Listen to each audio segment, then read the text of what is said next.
Hi all.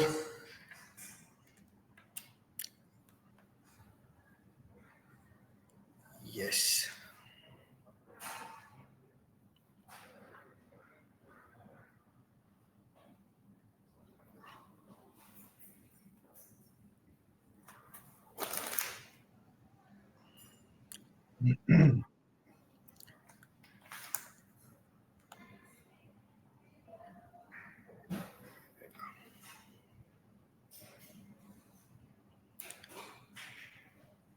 Okay, let's wait for another couple of minutes for more attendees to join in, and we'll begin shortly.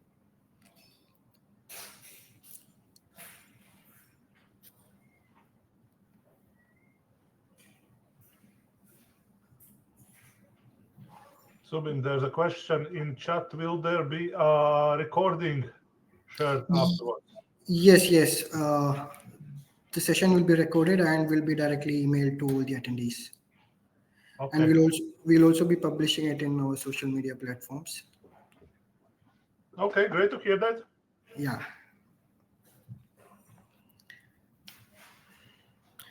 Okay then. Okay, let's begin then. So I'll begin by introducing myself. I'm Subin Mohammed Salim, and I am the Senior Drone Solutions Engineer from Dynatech Innovations. And today I'll be giving you an overview of the bathymetry service solutions provided by SPH Engineering. And with me in the webinar is Mr. Yanis Jones. Hello, everyone. Yeah, he'll be joining in for the question and answer session to clarify your doubts and queries in case you have any. So let's kick in. So let's start with the basics. What is bathymetry? Bathymetry means the study of depth of water bodies, whether it be ocean flow, lake flow, river flows, even ponds, whatever it is. The term itself is derived from Greek word bathos, meaning deep, and metron, meaning measure. So, in together, bathymetry, and it's the equivalent of topographic surveys that we conduct on land. Finding the depth of water bodies have been used. The system has been used from ancient period itself, and the very first recorded evidence is from ancient Egypt, which is recorded over 3,000 years ago. Now, why is bathymetry done? So why do we need to understand or know the depth of water bodies and why the survey is required? First, for navigational reasons, for safety navigations, to understand how safe the water passage is for vessels to travel through. Next, for infrastructure planning and inspection. So in case you are planning for any water constructions, which involves like bridges, dams, ports, or harbor. For design and maintenance of such infrastructures, the bathymetric survey is required. For dredging operations, bathymetric survey is done to know how much amount of sediments to be removed, what are the materials, how much materials is removed, and after removing the materials, what will be the depth of the water body. And these all requires the data of the depth of the water body. And then for environmental reasons, to study the sedimentation, to study erosions, to study ecosystem of the water body, aquatic habitat, etc. For flood and disaster management, and also the bathymetry solution is also used to manage flood waters as well. For scientific researchers, again, same, to understand the ecology of the water habitat, mining and resource exploration, to map the resources, to know how to plan the cable and pipeline laying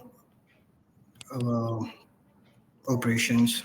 Then for recreational uses, whether to study whether it's safe for surfing purposes, to locate reefs, for planning fishing in a particular zone, etc.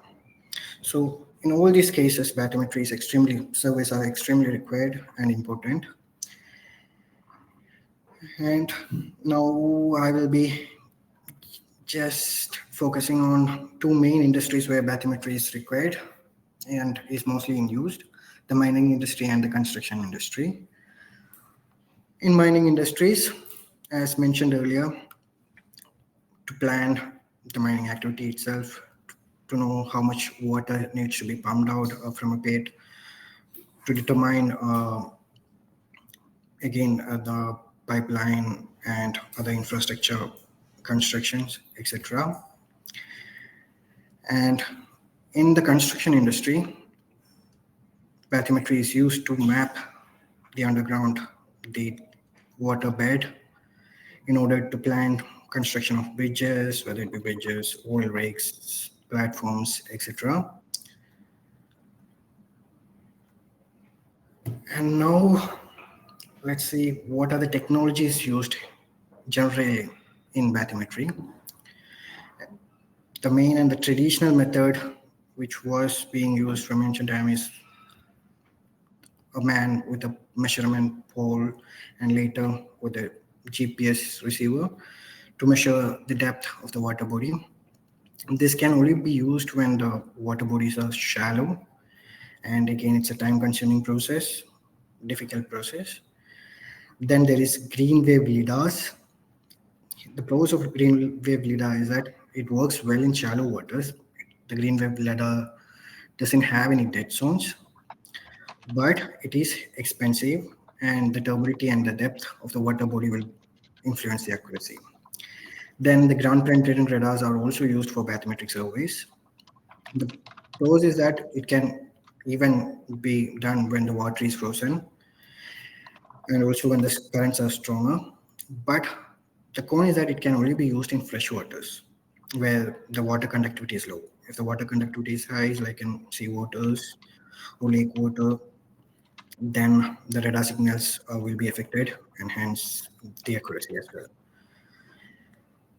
And now the last and the most important one, the echo sounders.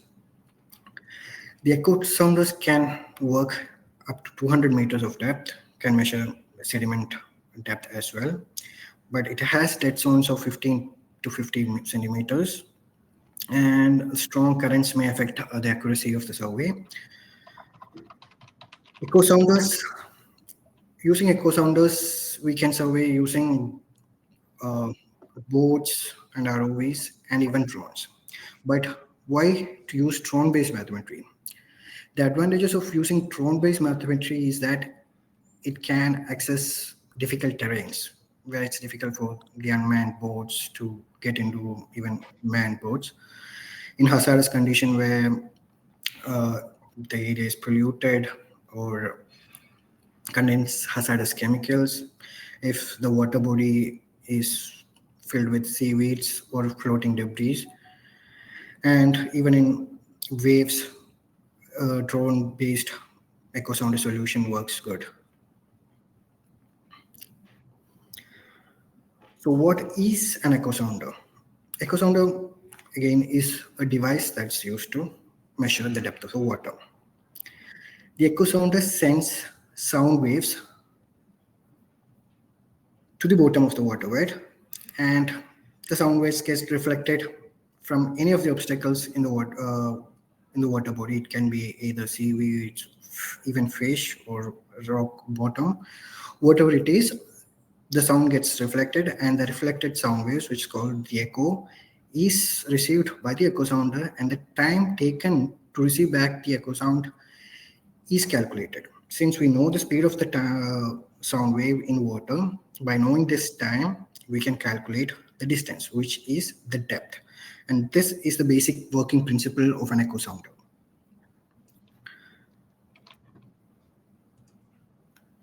Next, types of echo sounders.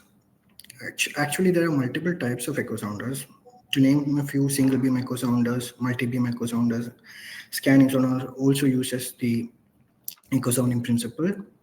All of these, except the single beam echo sounders, are quite bulky and heavy, and for a drone-based solution, it's quite not suitable. So the solutions that we provide are mainly from single beam echo sounders. In the single beam echo sounder itself, there are two different kinds of echo sounder. One is a single frequency echo sounder. The next is the dual frequency echo sounder. The single frequency echo sounder, as the name suggests, operates at one frequency, while the dual frequency echo sounder uses two different frequencies, generally one a low frequency and one a higher frequency. So combining the advantages of both these high and low frequency, more data can be achieved using the dual frequency echo sounders. And with the combination of these two, there are three different models that SPH Engineering provides. One is the ECT400S, which is a single frequency echo sounder. The next is ECT-D24S, which is a dual frequency, and ECT-D052S, which is also another dual frequency echo sounder. And we will be going in deep of all these models next.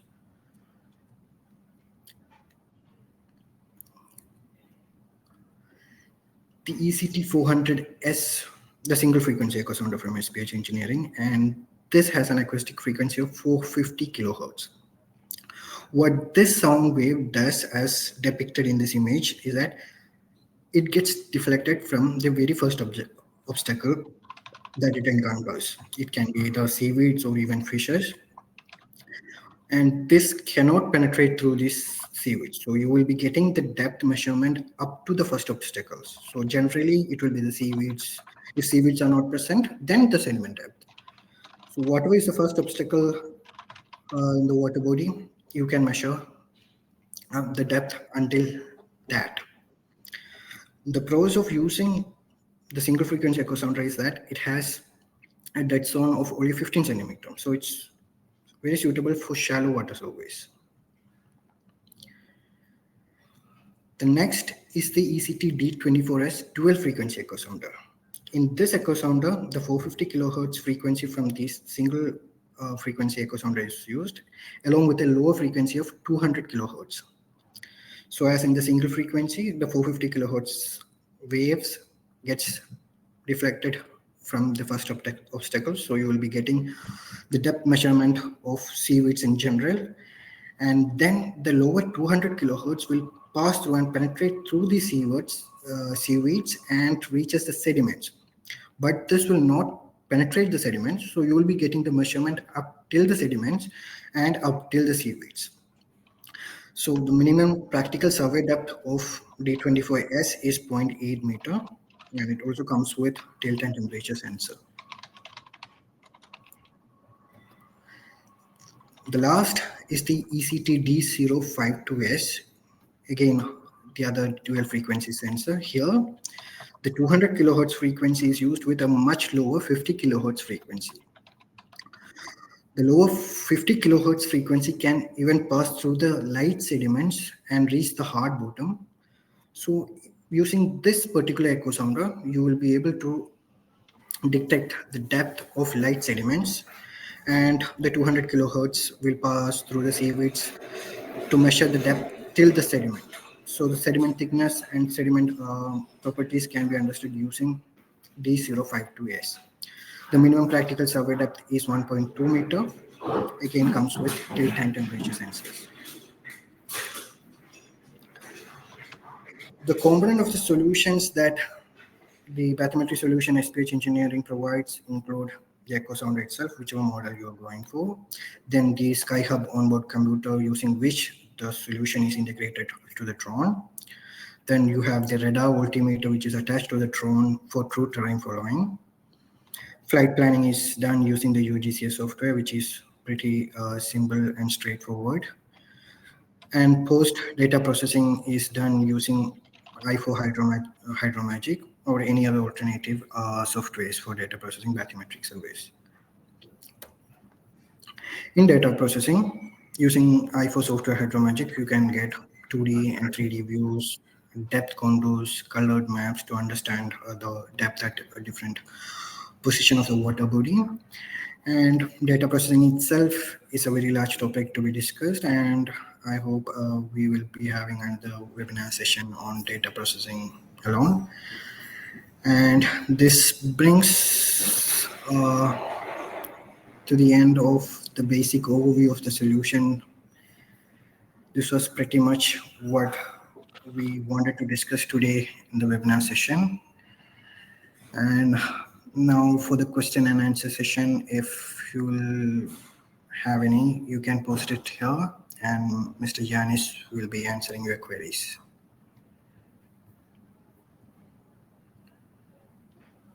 Yes. So if you have any questions, you can post them in a chat, if I understand correctly.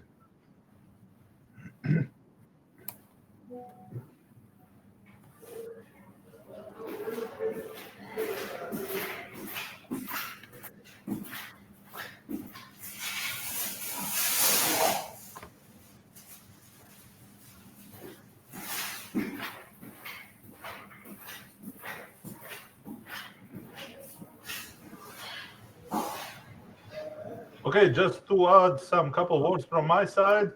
Yeah, we do have 3 types of single beam echo sounders. For the main applications is to map the depth of or seabed of natural or man-made water bodies. The system is easy to use.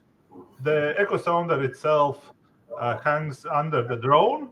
So you plan the mission on the survey area you want to survey, and the drone flies it automatically and takes the measurements. The drone can fly in 2 ways. One is that when the echo sounder is being dragged all the time under the water, and the second mode is the grasshopper, meaning that the drone is submerged into the water, the measurements are taken, then lifted out of the water, flown to the next point, and then again submerged. And then those points of interest are measured that later can be processed and created a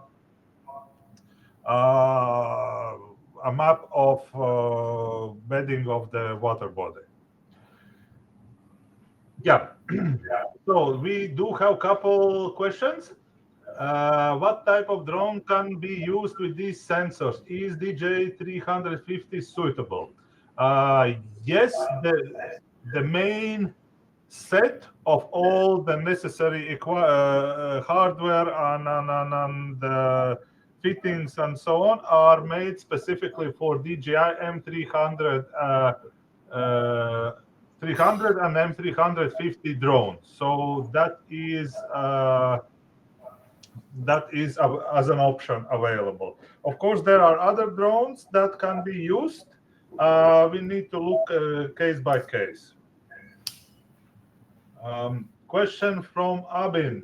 Do you have any demonstration video of the testing practical? Yes, we do have a lot of use cases that you can read, and also some videos on YouTube where it can be seen in practically how it is flown. Sabin, please then after the demonstration share with Abin the use cases so that can be read more about the technology and Yes, practical use.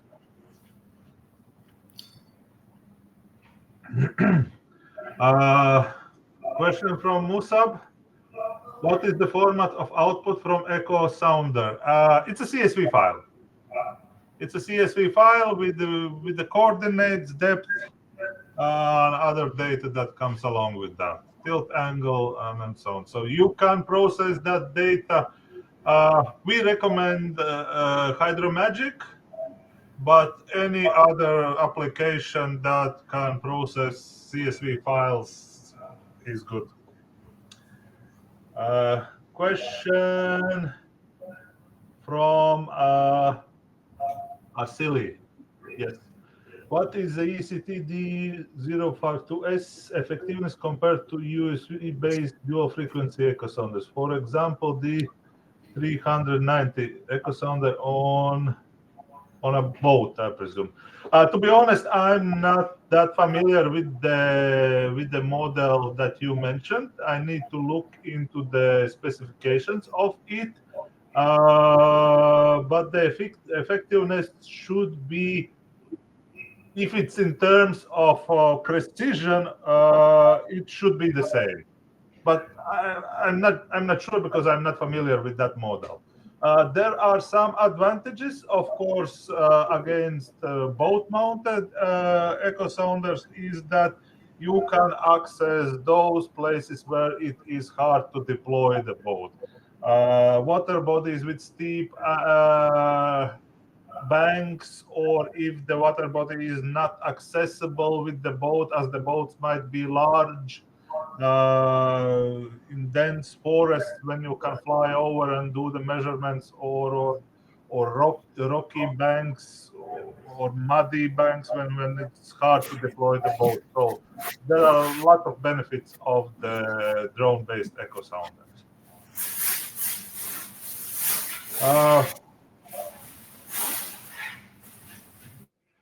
Question from Raid Ostenberg. Have you tested it on a moving water as a creek or river? Yes, we have.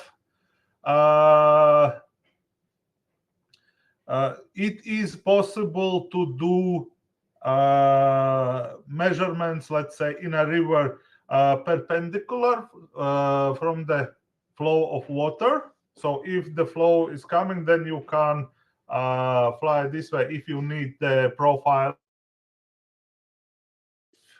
If the water flow is fast, you can fly by taking into account the speed of flow of the water against the flow or with the flow, depending on what you require to do. But it is possible to use it also on rivers or creeks with the flow. A question from Mohammed. Hi, Mohammed. Long time no see. Grasshopper method. It all comes down what accuracy or what resolution you need. More points, more, let's call it, resolution.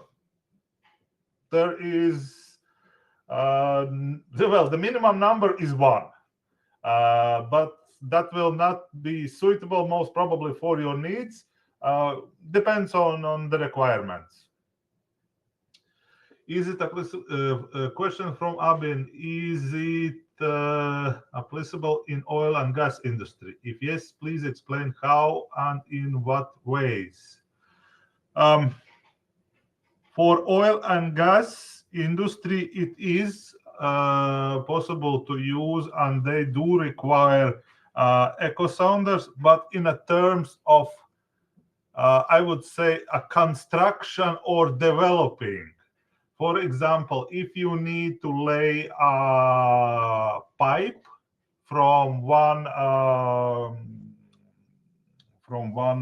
point to another to transfer the oil or gas or any other chemicals, and the path of pipe crosses, let's say, a river. So before doing any constructions, it is important to know what is the profile of that water body.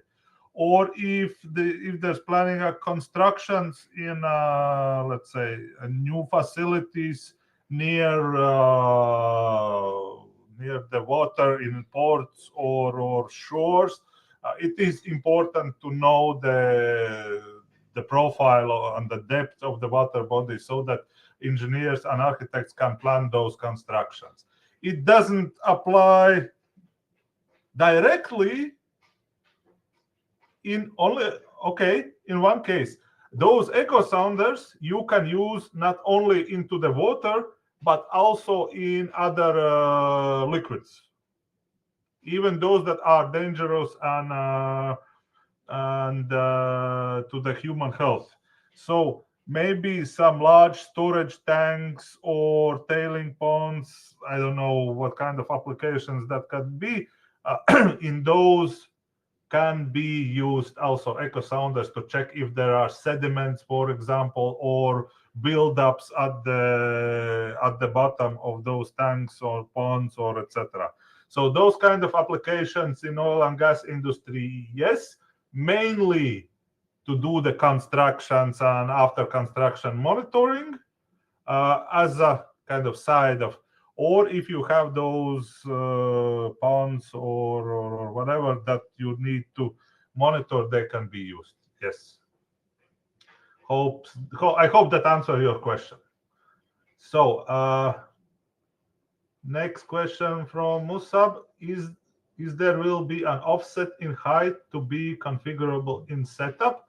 Yes, there is offset that can be configured and actually needs to be configured. Echo Sounder itself, it's something around 20 centimeters below the surface of the water. So that is taken into the account when data is processed.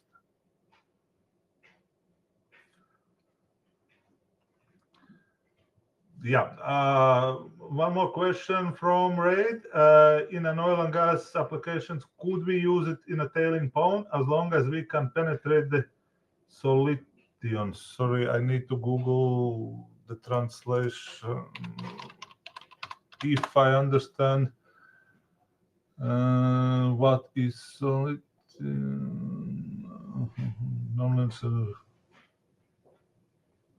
If we can penetrate, I'm not. Solution. Sorry. Yeah. Okay. Yes, you can use it in tailing ponds. Echo Sounder is usable in almost any liquid, as far as practically possible. To be specific on your question, what kind of liquid is in your tailing ponds that you need to survey? There are cases when the echo sounders are used in those hazardous liquids.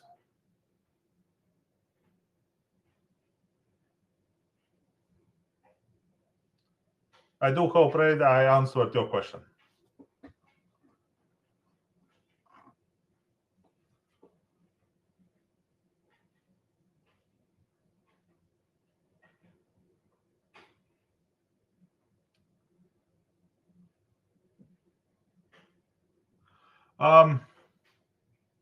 Oil, sand, and water mixture. Okay.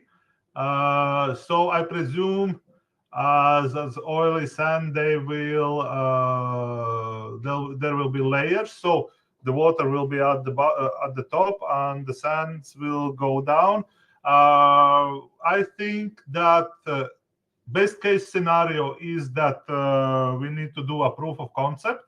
So far, I believe that dual frequency echo sounder will be able to show you the depth of the water and then depth of those sediments that are from the sandy level until, let's say, the hard bottom of your tailing pond.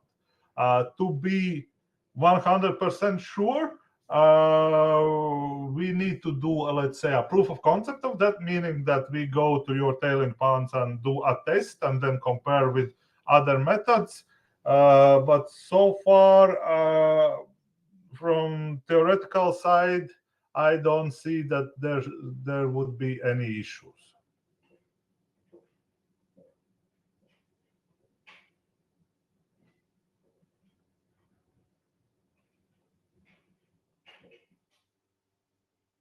Yes.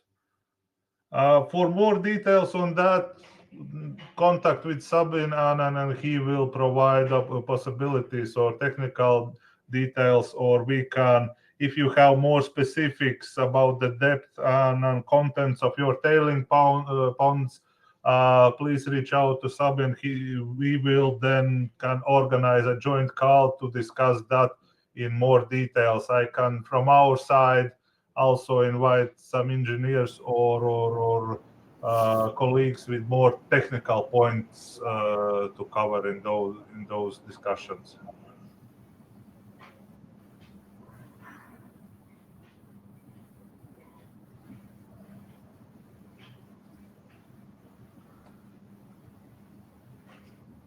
Perfect. Okay, guys. Any more questions? You are welcome. Please write them into the chat.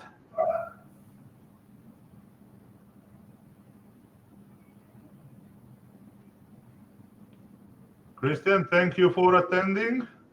Hope you learned a little bit more about echo sounders.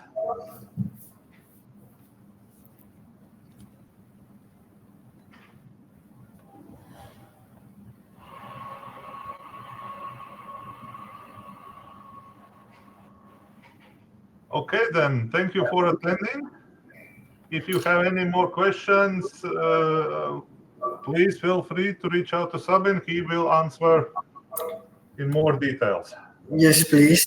And thanks everyone for joining in and for all your questions. We hope you have got a better idea on the bathymetry solutions with this webinar. And please do reach out if in case you are having further doubts or any clarifications required about the solution. Okay, oh, one last question. With the echo sounder and with the batteries, it's around 25 minutes, the flight time.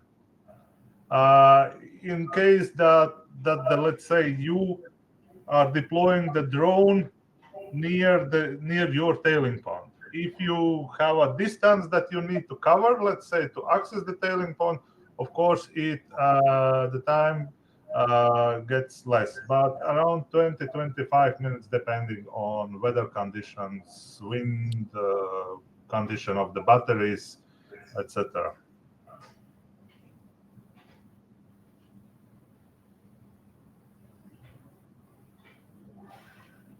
Okay. All right. Okay. So that winds up the webinar. Anything else? Right. All right. Thank you very much, and hope you to see you in next ones. Yeah. Thank you. Thank you. All right. Bye. Bye.